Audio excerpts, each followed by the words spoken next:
तो नमस्कार प्रणाम भोजपुरिया भैया लोग और सब बताएं कैसे बानी रउआ सब है। उम्मीद करता नहीं रउआ सब ठीक ठाक होखब भैया।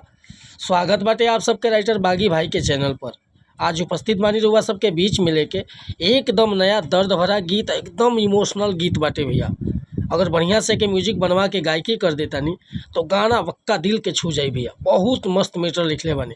तो चलिए देर ना करते हुए मैटर के शुरुआत कल जा कि कैसे गावे के बा, का एकर धुन बा, का लय बा।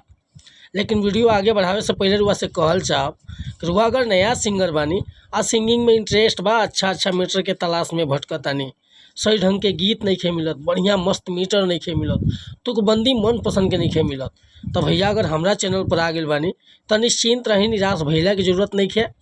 रुआ जैसन भी मीटर चाह तो कब लिखवावे के भैया बिल्कुल उचित चार्ज पर रुआ के फर्स्ट क्लास के मीटर मिल जाए। उचित चार्ज लेनी भैया, लेकिन काम मन पसंद के कह के देनी।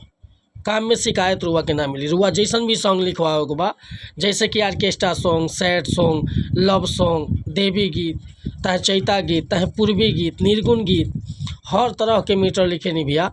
तो रुआ बेहिचक कोनो भी प्रकार के मीटर लिखवावे खतरा कॉल या व्हाट्सअप कर सकता नहीं। डिस्क्रिप्शन में हमारा नंबर बा। और कहल चाहब कि चैनल पर नया अगर बानी, हमारे चैनल पर पहला बार आयल बन तो हमारा चैनल के सब्सक्राइब कर ले। वो सिंगिंग में इंटरेस्ट हो तो, अगर सिंगिंग में इंटरेस्ट नहीं है तो हमारा चैनल के अनसब्सक्राइब कर दे भैया, कोनो दिक्कत नहीं है। आज के मीटर देखिए कितना गहराई से लिखले बानी। शायद किस्मत में लिखल कुछ अजीब बावे हो, शायद किस्मत में लिखल कुछ अजीब बावे हो, आ तो होके अपन बना लीना नसीब बावे हो, तो होके अपन बना लीना नसीब बावे हो। कि शायद किस्मत में लिखल कुछ अजीब बावे हो, शायद किस्मत में लिखल कुछ अजीब बावे हो, तो होके अपन बना लीना नसीब बावे हो, तो होके अपन बना ली ना नसीब बावे हो।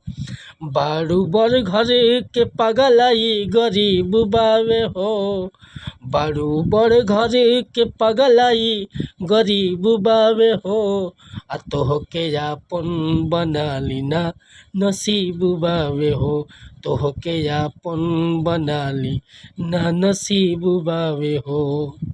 तो भैया ये मुखड़ा लेकर हुआ सबके बीच में उपस्थित रहनी है। अगर हमरा गावे में कोनो त्रुटि भइल हुई तो क्षमा चाहता नहीं भैया। रउआ अगर एकरा के सैड फील कऽ के बढ़िया से गायकी कर देता नहीं, आ बढ़िया म्यूजिक मिल जाता, आ एक आध गो शायरी बीच में मरा जाता है गीत के, तो पक्का 100% कहत नहीं भैया गाना पक्का वायरल होई तो होई। अगर ई मीटर हुआ पसंद बा, फुल गीत लिखवावे के चाहता नहीं तो बेहिचक हमरा कॉन्टैक्ट नंबर पर संपर्क कर सकीले। हमार कॉन्टैक्ट नंबर बाटे 8874473128। चाहे रुआ व्हाट्सअप कर सकीले, चाहे फ़ोन कर सकीले। मिलता नहीं फिर से भैया अगला गीत में कुछ नया गीत के साथ। अगर वीडियो पसंद आयल हो तो एगो लाइक करब, कमेंट करब, और चैनल पर नया होखम तो चैनल के सब्सक्राइब कर लेब।